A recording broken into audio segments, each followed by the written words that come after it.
सी murder mystery जिसमें psycho killer आए दिन लड़कियों को अपना शिकार बना रहा है और उसे पुलिस भी पकड़ नहीं पा रही। अब ऐसे में खूनी कैसे पकड़ा जाएगा वो देखेंगे आज की इस मूवी में।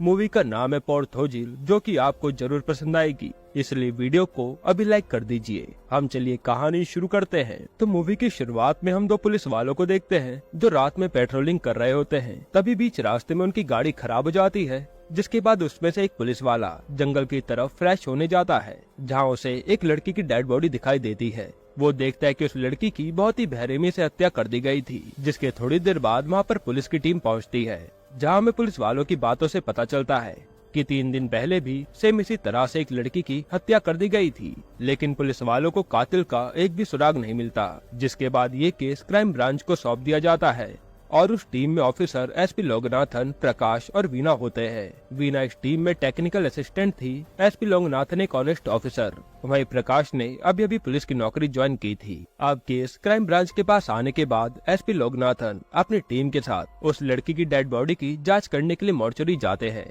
और वहाँ डॉक्टर बताते हैं कि लड़की का गला घोटने के लिए स्टील वायर का यूज किया गया था।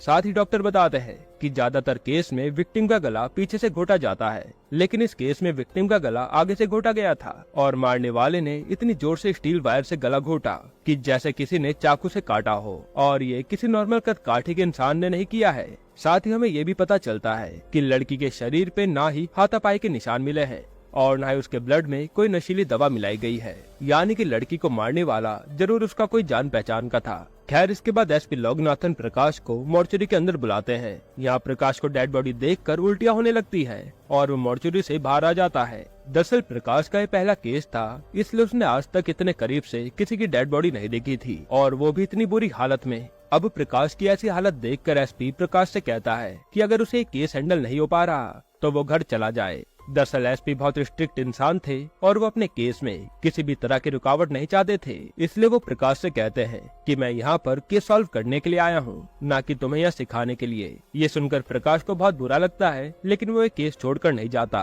खैर, अब इसके बाद एसपी और उसकी टीम कृष्णा पार्क नाम के एक लॉज में रुकते हैं, जहाँ पर ये दोनों एक ही रूम में रुके होते हैं। और जब एसपी अपने कपड़े चेंज कर रहे होते हैं, तब प्रकाश की नजर एसपी की पीठ पर लगे जख्मों पर जाती है, लेकिन प्रकाश उनसे इस बारे में कुछ भी नहीं कहता। खैर, अब अगले दिन एसपी और प्रकाश क्राइम सीन पर पहुंचते हैं, जहां पर एसपी किलर की सोच को समझने के लिए प्रकाश को उसी लड़की के पोज में बैठा देता है और वो प्रकाश से कहता है कि किलर विक्टिम के बालों को हाथों के साथ इसलिए बांधता होगा कि जब किलर उसके सामने खड़ा हो तो विक्टिम सीधा उसके चेहरे को देखे और खुद को लाचार और बेबस समझे। ये एक तरह का साइको किलर है। फिर एसपी बताता है कि उस किलर को विक्टिम को मारते वक्त उसे तड़पता हुआ देखना बहुत अच्छा लगता होगा, इसलिए वो उन्हें इतनी बेरहमी से मारता है। और वो किलर विक्टिम की बॉडी को इसलिए नहीं दफनाता होगा क्योंकि उस किलर को पता है कि उसने ये मर्डर बहुत ही सफाई से किया है और पुलिस को उसके खिलाफ कोई भी सबूत नहीं मिल पाएगा। अब इसी बीच वहाँ पर एक पुलिस ऑफिसर आता है और एसपी को बताता है कि पास के जंगल में एक और लड़की की डेड बॉडी मिली है और इस लड़की को भी सेम इसी तरह से मारा गया है। जिसके बाद एसपी और प्रकाश क्राइम सीन पर पहुंचते हैं, जहां पर हमें पता चलता है कि इस लड़की की मौत रात के 10 से 11 बजे हुई है। इसके बाद एसपी प्रकाश को इस केस की आगे की इन्वेस्टिगेशन करने के लिए बोलते हैं और वो खुद कमिश्नर से मिलने उनके ऑफिस जाते हैं। अब आगे की इन्वेस्टिगेशन में प्रकाश को पता चलता है कि लड़की का नाम सयोनी है, जिसकी उम्र 26 साल थी और सयोनी एनजीओ के बच्चों को ट्यूशन देती थी। जिसके बाद प्रकाश आगे की इन्वेस्टिगेशन के लिए उसी एनजीओ में जाता है, जहां प्रकाश को पता चलता है कि सयोनी एनजीओ से 8 बजे निकल गई थी, लेकिन एनजीओ से निकलते वक्त उसकी स्कूटी खराब हो गई थी। हालांकि वो फिर भी स्कूटी को अपने साथ ले गई थी। और पूछताछ के दौरान प्रकाश को ये भी पता चलता है कि एनजीओ के थोड़ी दूरी पर एक गैराज भी है। तब प्रकाश इंक्वायरी के लिए उस गैराज में जाता है और वहाँ के एक लड़के को सयोनी की फोटो दिखाकर पूछता है कि वो कल रात को अपनी स्कूटी ठीक करवाने के लिए आई थी या नहीं। इस पर वो लड़का कहता है कि एक कार गैराज है, यहाँ सिर्फ कार ही ठीक होती है। इसी बीच प्रकाश के साथ आए कांस्टेबल को सयोनी के बारे में इंफॉर्मेशन मिलती है कि उसकी स्कूटी पर्पल कलर की थी और उसका नंबर 3593 है। तभी प्रकाश की नजर उसी गैराज में रखी पर्पल कलर की स्कूटी पर पड़ती है, जिसका नंबर 3593 था। अब ये देखकर प्रकाश उस लड़के से स्कूटी के बारे में पूछता है और वो लड़का वो स्कूटी देखकर बहुत डर जाता है। फिर वो प्रकाश से कहता है कि उस स्कूटी के बारे में मुझे कुछ भी नहीं पता, मैं तो शाम को 6 बजे ही चला गया था। उसके जाने के बाद वो स्कूटी मालिक ने ली होगी। जिसके बाद प्रकाश उस गैराज के मालिक से पूछताछ करता है। इस पर गैराज का मालिक बताता है कि कल रात एक लड़की आई थी और उसकी स्कूटी में इंजन की प्रॉब्लम थी, जिसकी वजह से वो स्कूटी वहीं छोड़कर चली गई थी। इसके बाद वो कहाँ गई वो उसे कुछ भी नहीं पता। खैर अब इधर हम देखते हैं कि एसपी कमिश्नर के पास आकर उनसे कहता है कि उसे 40 पुलिस ऑफिसर की टीम और 10 पुलिस पेट्रोलिंग गाड़ी चाहिए, और एसपी कमिश्नर को बताता है कि खूनी की उम्र 45 से 55 साल की है और वो 20 से 30 साल की लड़कियों को ही टारगेट बना रहा है, और हमें खूनी को पकड़ने के लिए एविडेंस से ज्यादा उसके मोटिव का पता लगाना है, तभी हम खूनी को पकड़ पाएंगे। जिसके बाद कमिश्नर एसपी को टीम प्रोवाइड कर देते हैं। अब एसपी सभी पुलिस वालों को सिविल ड्रेस में रहने के लिए कहते हैं। साथ ही कहते हैं कि आज शाम से किसी भी लड़की की मिसिंग रिपोर्ट आती है तो वो उसके पास आनी चाहिए। जिसके बाद सारे पुलिस वाले पेट्रोलिंग के लिए निकल जाते हैं। खैर इधर हम एक लड़की को देखते हैं जो घर से बाहर कचरा फेंकने के लिए आती है। उसी के पीछे हम एक आदमी को देखते हैं और वो लड़की उस आदमी को देखकर डर जाती है। यहीं पर ये सीन कट होता है। फिर इधर वीना एसपी को कॉल करके बताती है कि रतवाइकल रोड पर एक लड़की की मिसिंग कंप्लेन आई है। ये सुनकर एसपी कांस्टेबल से पूछते हैं कि रतवाइकल रोड के 5 किलोमीटर के अंदर कोई जंगल है क्या, क्योंकि हर बार वो किलर लड़कियों को जंगल में ले जाकर मारता था।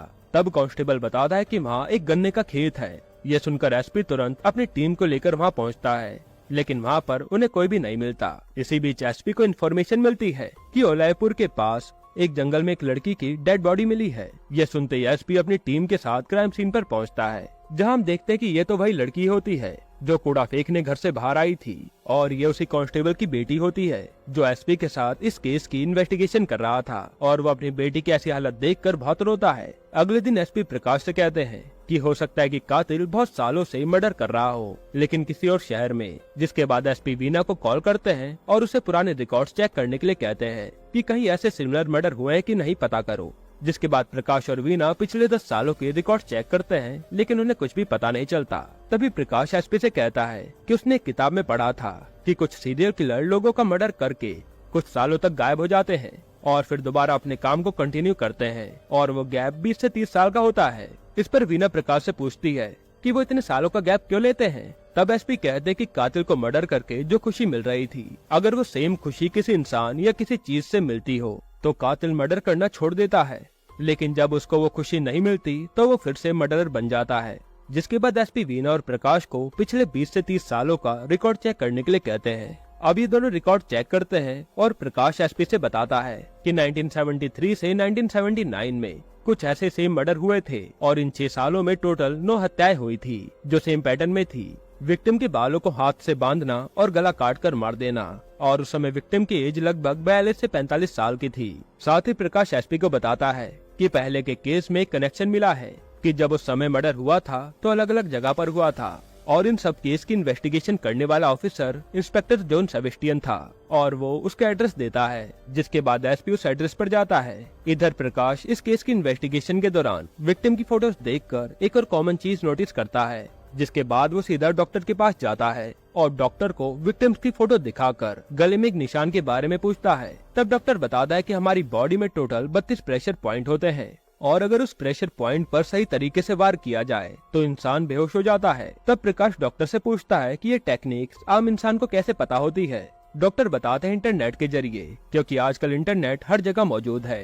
प्रकाश पूछता है कि 30 साल पहले जब इंटरनेट नहीं था तब ये जानकारी कैसे पता चली होगी, तो डॉक्टर कहते हैं किताबों के जरिए। अब ये सुनकर प्रकाश लाइब्रेरी जाकर 1979 से पहले प्रेशर पॉइंट वाली किताब को ढूंढता है और चेक करता है कि इस किताब को किन किन लोगों ने पढ़ा है। और इधर एसपी जॉन सेबेस्टियन के घर पहुंचता है, जहाँ कैनेडी नाम का आदमी दरवाजा खोलता है। तब एसपी जॉन के बारे में पूछते हैं तो कैनेडी बताता है कि जॉन उसके पिता थे, जिनकी कई साल पहले हार्ट अटैक की वजह से मृत्यु हो गई। खैर अब कैनेडी एसपी से पूछता है कि वो कौन है और वो क्या करते हैं। इस पर एसपी झूठ बोलता है कि मैं टेक्सटाइल का बिजनेस करता हूँ और जॉन सर का मेरे ऊपर बहुत एहसान है। यहाँ पर एसपी को कैनेडी से पूछताछ करने से पता चलता है कि कैनेडी एक फोटोग्राफर है और उसका एक बेटा भी है जो दिल्ली में पढ़ता है। अब इसी बातचीत के दौरान एसपी कैनेडी को ऑब्जर्व करता है, जिससे उसे पता चलता है कि कैनेडी को एक तरह की ओसीडी है, जिसमें इंसान को सारी चीजें परफेक्ट और साफ सुथरी रखना पसंद होता है। साथ ही बातों बातों में एसपी को ये भी पता चलता है कि कैनेडी की शादी 1979 में हुई थी और अब 3 महीने पहले ही उसकी वाइफ की डेथ हो गई। ये सुनकर एसपी को याद आता है कि 1979 में ही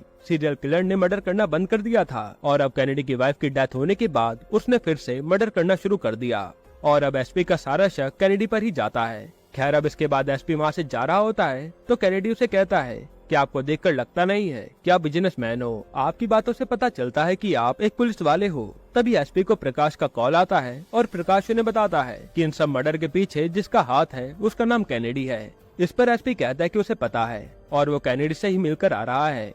खैर इसके बाद एसपी कमिश्नर के पास आता है और उनसे कहता है कि हमें इस केस में एक लीड मिली है। जिसके बाद एसपी एक प्लान बनाते हैं। दरअसल कैनेडी के घर के बगल में एक घर खाली होता है और उनका प्लान होता है कि वो अपने एक पुलिस ऑफिसर को उस पर निगरानी रखने के लिए किराएदार के रूप में भेजेंगे ताकि कैनेडी को जरा भी भनक ना लगे कि उस पर कोई निगरानी रख रहा है। इसके बाद वो प्रकाश को इस काम के लिए चुनते हैं और प्रकाश कैनेडी के बगल वाले घर में शिफ्ट होता है जहाँ पर कैनेडी और प्रकाश की थोड़ी बातचीत भी होती है। फिर रात में वो कैनेडी पर निगरानी रख रहा होता है। तभी वो देखता है कि कैनेडी अपनी गाड़ी लेकर कहीं जा रहा है। ये देखकर प्रकाश एसपी को इन्फॉर्म करता है। जिसके बाद एसपी वॉकी टॉकी के जरिए अपनी टीम को अलर्ट कर देते हैं। लेकिन एसपी की टीम से कैनेडी की गाड़ी मिस हो जाती है और उन्हें पता ही नहीं चलता कि कैनेडी की गाड़ी किस रास्ते गई है। खैर अब 3 घंटे इंतजार करने के बाद एक पुलिस वाले को कैनेडी की गाड़ी दिखती है। जिसके बाद एसपी उस जगह पर पहुंचता है और उस पुलिस वाले को कॉल करके कैनेडी की इंक्वायरी करने के लिए कहता है। अब वो कैनेडी से पूछता है कि वो कहां से आ रहा है। इस पर कैनेडी कहता है कि मैं मूवी देखकर आ रहा हूं और कैनेडी उसे मूवी की टिकट भी दिखाता है। इसके बाद पुलिस वाला कैनेडी की गाड़ी की डिक्की चेक करता है लेकिन उसे कुछ भी नहीं मिलता। जिसके बाद कैनेडी वहाँ से चला जाता है। इधर एसपी प्रकाश को कैनेडी के घर जाकर छानबीन करने के लिए कहते हैं। जिसके बाद प्रकाश उसके घर जाकर छानबीन करने लगता है लेकिन उसे वहाँ पर कुछ भी नहीं मिलता। तभी प्रकाश की नजर वहाँ पर एक बंद कमरे पर पड़ती है जिस पर ताला लगा हुआ था और जब प्रकाश उस कमरे में जाने के लिए आगे बढ़ता है तभी वहाँ पर कैनेडी आ जाता है। जिसके डर से प्रकाश दरवाजे के पीछे छुप जाता है और मौका देखते ही वहाँ से भाग जाता है। खैर अब अगले दिन एक सुनसान जगह पर फिर से पुलिस वालों को एक और लड़की की डेड बॉडी मिलती है और इसे भी बिल्कुल वैसे ही मारा गया था। जिसके बाद वहाँ पर एसपी और प्रकाश पहुँचते हैं और ये देखकर वो दोनों शॉक्ड हो जाते हैं। अब इसी बीच एक पुलिस ऑफिसर आकर बताता है कि इन सब के पीछे जिसका हाथ था वो खूनिया पकड़ा गया है। ये सुनते ही वो लोग हैरान हो जाते हैं। इसके बाद वो पुलिस स्टेशन आते हैं जहाँ वीना उन्हें बताती है कि रवि कुमार के एक आदमी ने अपना जुर्म कबूल कर लिया है। साथ ही वीना बताते हैं कि क्राइम सीन पर से थोड़ी दूरी पर एक पुलिस का नाका लगा हुआ था, वहीं वो पकड़ा गया और विक्टिम्स के कुछ गहने भी उसी के पास मिले हैं। यानी कि अब तक के जितने भी मर्डर हुए हैं वो सब उसने ही किए हैं। अब पुलिस वाले उसे कोर्ट लेकर जा रहे होते हैं। साथ ही वीना उन्हें बताती है कि अब ये केस हमारे डिपार्टमेंट में है और आप दोनों को चेन्नई लौटने के ऑर्डर आए हैं। लेकिन एसपी और प्रकाश को पूरा यकीन था कि ये सब मर्डर कैनेडी ने किए हैं। अब अगले सीन में हमें दिखाया जाता है कि जिस किलर को पुलिस ने अरेस्ट किया था उसने कोर्ट में सुसाइड कर लिया है और इधर एसपी प्रकाश से कहता है कि उसने डीजीपी से बात कर ली है और वो यहाँ रहकर कैनेडी पर नजर रखेगा। साथ ही वो प्रकाश को चेन्नई जाने के लिए कहता है। इस पर प्रकाश कहता है कि वो चेन्नई नहीं जाएगा बल्कि वो यहाँ रहकर उनके साथ इस केस की इन्वेस्टिगेशन करना चाहता है और कातिल को पकड़ना चाहता है। तब एसपी प्रकाश से बताते हैं कि तुम्हें चेन्नई जाने के ऑर्डर आ चुके हैं। अगर तुम यहाँ रहकर इस केस की इन्वेस्टिगेशन करोगे तो तुम्हारी जॉब जा सकती है। लेकिन प्रकाश का कहना था कि जॉब जाए तो जाए पर मैं यहाँ रहकर इस केस को सॉल्व करूंगा। जिसके बाद एसपी और प्रकाश कैनेडी के घर पर निगरानी रखते हैं जहाँ वो देखते कि कैनेडी अपनी कार लेकर कहीं जा रहा है। इसके बाद ये दोनों कैनेडी का पीछा करते हैं जहाँ वो देखते हैं कि कैनेडी एक सुपरमार्केट में घुसा है, इसलिए ये दोनों भी उसके पीछे हो लेते हैं। लेकिन तभी अचानक से कैनेडी पीछे से आता है और प्रकाश से कहता है कि तुमसे मिलने का मौका ही नहीं मिला, इसलिए वो प्रकाश को डिनर के लिए इनवाइट करता है। जिसके बाद न चाहते हुए भी प्रकाश कैनेडी के साथ उसके साथ घर जाने के लिए उसकी गाड़ी में बैठ जाता है और ये सब एसपी देख रहे थे, इसलिए वो भी पीछे लग जाते हैं। और जब प्रकाश और कैनेडी घर पहुंचते हैं तब एसपी बाहर से ही कैनेडी पर निगरानी रखते हैं। अब इधर घर में आने के बाद कैनेडी प्रकाश को कुछ देर वेट करने के लिए कहता है। जिसके बाद कैनेडी खाना बनाने के लिए चला जाता है। तभी प्रकाश की नजर उसी कमरे पर पड़ती है जिसमें पिछली बार ताला लगा हुआ था, लेकिन अब वो खुला था। जिसके बाद प्रकाश मौका देखकर उसी रूम में चला जाता है जहाँ पर उसे एक फोटो मिलती है और वो एक विक्टिम की फोटो थी जिसमें उस लड़की को सेम उसी तरह से मारा हुआ था। और ये देखकर प्रकाश समझ जाता है कि इन सब मर्डर के पीछे कैनेडी का ही हाथ है। लेकिन इसी बीच वहाँ पर कैनेडी आ जाता है और प्रकाश का गला दबाने लगता है और उससे पूछता है कि तुम कौन हो। प्रकाश कहता है कि मैं एक पुलिस वाला हूँ। ये सुनकर कैनेडी प्रकाश की गर्दन पर वार कर उसे बेहोश कर देता है। फिर कैनेडी उसके हाथ पैर बांध देता है। तभी अचानक से डोरबेल बजती है। जब कैनेडी दरवाजा खोलता है तो वहाँ पर एसपी होते हैं जो उसे गन पॉइंट पर ले लेते हैं। इसके बाद एसपी उसी रूम में आकर प्रकाश को बचाते हैं और फिर प्रकाश और एसपी उस रूम की तलाशी लेते हैं जहाँ उन्हें कुछ और विक्टिम्स की फोटो मिलती है और एसपी कैनेडी से पूछते हैं कि वो कौन है और उसने इन सब लड़कियों को क्यों मारा। तब कैनेडी अपनी कहानी एक शर्त पर बताता है कि इन सब के बारे में उसके बेटे को पता नहीं चलना चाहिए, और एसपी इसके लिए मान जाता है। तब कैनेडी अपनी कहानी बताना शुरू करता है और हमें दिखाया जाता है कि बचपन में ही कैनेडी की मां की मृत्यु हो गई थी, जिसके बाद कैनेडी की देखभाल उसके पिता जॉन सेबेस्टियन ने की थी। लेकिन जॉन कैनेडी को अपना बिल्कुल भी नहीं मानता था और जॉन को हर एक काम परफेक्ट और साफ सुथरा पसंद था, इसलिए वो कैनेडी से बार बार एक ही काम करवाता, और काम अगर उसके हिसाब से ना हो तो वो कैनेडी को बहुत मारता, जिससे कैनेडी तो अक्सर डरा हुआ रहता था। एक दिन कैनेडी किसी जगह पर बैठकर सिगरेट पी रहा होता है, तभी उसे रास्ते से एक लेडी कांस्टेबल गुजर रही थी जो जॉन के डिपार्टमेंट से ही होती है। अब कैनेडी को ऐसा करते देख वो उससे कहती है कि वो ये बात उसके पापा को बताएगी। तब कैनेडी कहता है कि अगर उसके पापा को ये बात पता चल गई तो वो उसे बहुत मारेंगे, लेकिन वो लेडी कांस्टेबल उसकी एक भी नहीं सुनती, जिसके बाद कैनेडी अपने पापा के डर से उस लेडी कांस्टेबल को जान से मार देता है। और फिर उस कांस्टेबल का मर्डर होने की वजह से जॉन पर काफी प्रेशर आ जाता है और जॉन उसी केस की इन्वेस्टिगेशन में बिजी हो जाता है। इसी वजह से जॉन कैनेडी पर ध्यान देना बंद कर देता है और उसे मारना पीटना भी बंद कर देता है। इन सब से कैनेडी बहुत खुश होता है क्योंकि उसे अब अपनी लाइफ अपनी मर्जी से जीने की आजादी मिल गई थी। लेकिन फिर एक दिन जॉन फिर से उसे मारने पीटने लगा, जिस वजह से कैनेडी अपने पापा को फिर से बिजी रखने के लिए औरतों को जान से मारने लगता है। हालांकि उसे खून पसंद नहीं था, इसलिए वो लाइब्रेरी जाकर वाइटल पॉइंट्स की किताबें पढ़ने लगा, यानी कि किस जगह पर इंसान की बॉडी पर मारने से इंसान बेहोश हो जाता है। उसे सब कुछ पता चल गया, जिसके बाद कैनेडी इस चीज की प्रैक्टिस करने लगा और फिर कैनेडी औरतों को पहले बेहोश करता और फिर उन्हें रस्सी से गला घोंटकर मार देता। अब इसी बीच एक दिन जॉन को हार्ट अटैक आया, जिस वजह से वो कैनेडी से डॉक्टर को बुलाने के लिए कहता है, लेकिन कैनेडी डॉक्टर को नहीं बुलाता और जॉन मारा जाता है। अब कहानी प्रेजेंट में आती है, जहाँ पर कैनेडी कहता है कि उसने पहले ये सब मर्डर अपने पिता की वजह से किए थे ताकि वो बिजी रहे और उसे भी मासूमों की जान लेना पसंद नहीं था। तब ये सुनकर प्रकाश एसपी से कहता है कि कैनेडी के पास औरतों को मारने की वजह थी, लेकिन उसके पिता के मरने के बाद ये सब मर्डर किसने किए, क्योंकि उसकी वजह तो खत्म हो गई। और कैनेडी के पास जितने भी विक्टिम की फोटोज थी वो सब पहले वाली थी, यानी ये मर्डर कोई और ही कर रहा है। ये सुनकर कैनेडी एसपी को एक इंसिडेंट बताता है कि 2 साल पहले जब वो अपने बेटे से दिल्ली से मिलकर आ रहा था, तब उसे किसी ने उसके घर पर ही किडनैप कर लिया था और उसकी आंखों पर पट्टी बांधकर उसकी सारी मर्डर के बारे में बताने लगा कि उसने जितने भी मर्डर किए थे उसने वो सब देखे हैं, लेकिन पुलिस आज तक उसे पकड़ नहीं पाई। और अब वो भी इस तरीके को जानना चाहता है कि कैनेडी किस तरीके से मर्डर करता था, जिससे पुलिस उस तक न पहुंच पाए। अब कैनेडी के पास कोई ऑप्शन न होने की वजह से कैनेडी उस आदमी को मर्डर करने का सही तरीका बता देता है। इसके बाद कहानी प्रेजेंट में आती है, जहाँ एसपी कैनेडी से उस आदमी के बारे में पूछता है। तब कैनेडी बताता है कि उसने उस आदमी की कार की आवाज सुनी थी, जो रिवर्स करने पर उसमें से बच्चों की बंदूक की आवाज आती थी। तभी प्रकाश को याद आता है कि उसने सेम आवाज उसी गैराज में सुनी थी जब वो सयोनी की डेथ की इन्वेस्टिगेशन करने वहाँ गया था। अब इसी बीच मौका देखकर कैनेडी खुद को एक रूम में लॉक कर लेता है और एसपी से कहता है कि उसके बेटे को इस बारे में कुछ भी पता नहीं चलना चाहिए। जिसके बाद वो गैस सिलेंडर ऑन करके सुसाइड कर लेता है ताकि उसकी मौत एक्सीडेंट लगे और उसके बेटे को उसके इंश्योरेंस के पैसे मिल जाएं। इसके बाद प्रकाश एसपी को बताता है कि उसने उस किलर की कार देखी है। खैर इधर हम अब असली किलर को देखते हैं, जो वही एनजीओ में काम करता था, जहां विक्टिम सयोनी एनजीओ में बच्चों को पढ़ाती थी। फिर जब वो घर आता है तो उसकी वाइफ उसे ताना मारती है और उसे काफी भला बुरा कहती है, यहाँ तक कि वो उसी के सामने अपने बॉयफ्रेंड के साथ चली जाती है। जिसके बाद उस किलर को बहुत गुस्सा आता है और वो अपना गुस्सा उतारने के लिए एक रूम में जाकर तकिए को मारने लगता है। यहाँ हमें पता चलता है कि ये किलर अपनी पत्नी का गुस्सा उतारने के लिए बाहर की लड़कियों को मारा करता था, क्योंकि उसमें अपनी बीवी को मारने की हिम्मत नहीं थी।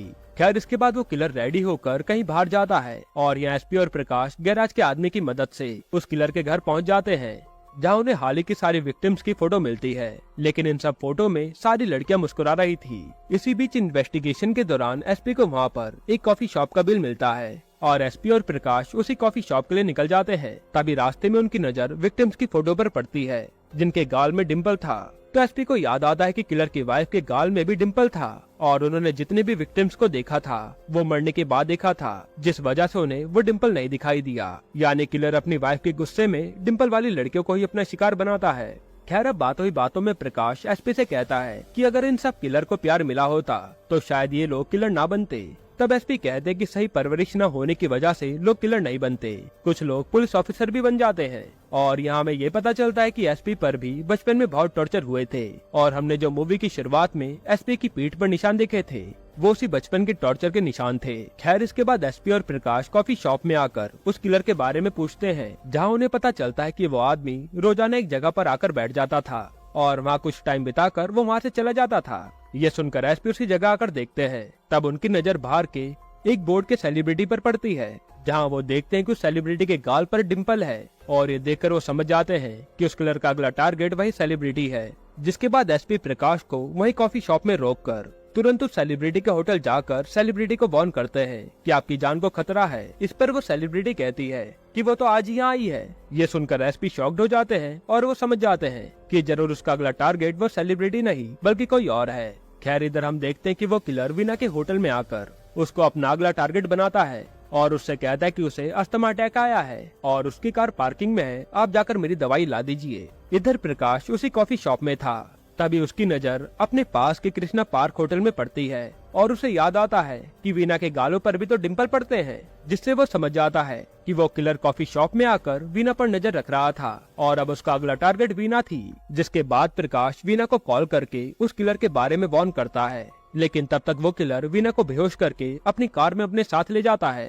तभी एसपी और प्रकाश उस किलर की गाड़ी का पीछा करते हैं और यहाँ वो किलर वीना को किसी सुनसान जगह पर लाकर सेम उसी तरह से उसके हाथ पैर बांध देता है। अब उस किलर का पीछा करते हुए एसपी और प्रकाश वहाँ पहुँच जाते हैं, जहाँ इन तीनों के बीच फाइट शुरू हो जाती है और इसी बीच वो किलर मौका देखकर एसपी की गर्दन पर वार करके उन्हें बेहोश कर देता है। इसके बाद किलर की प्रकाश से लड़ाई होती है, तभी किलर के हाथ में एसपी की गन लगती है और वो प्रकाश पर शूट करने लगता है, लेकिन प्रकाश बच जाता है। फिर जब वो किलर गन दोबारा चलाता है तब वो गन नहीं चलती, जिससे प्रकाश समझ जाता है कि वो गन स्टॉप हो गई है और जब तक वो रिलोड नहीं होगी तब तक वो गन नहीं चलेगी और किलर को गन रिलोड करना नहीं आता।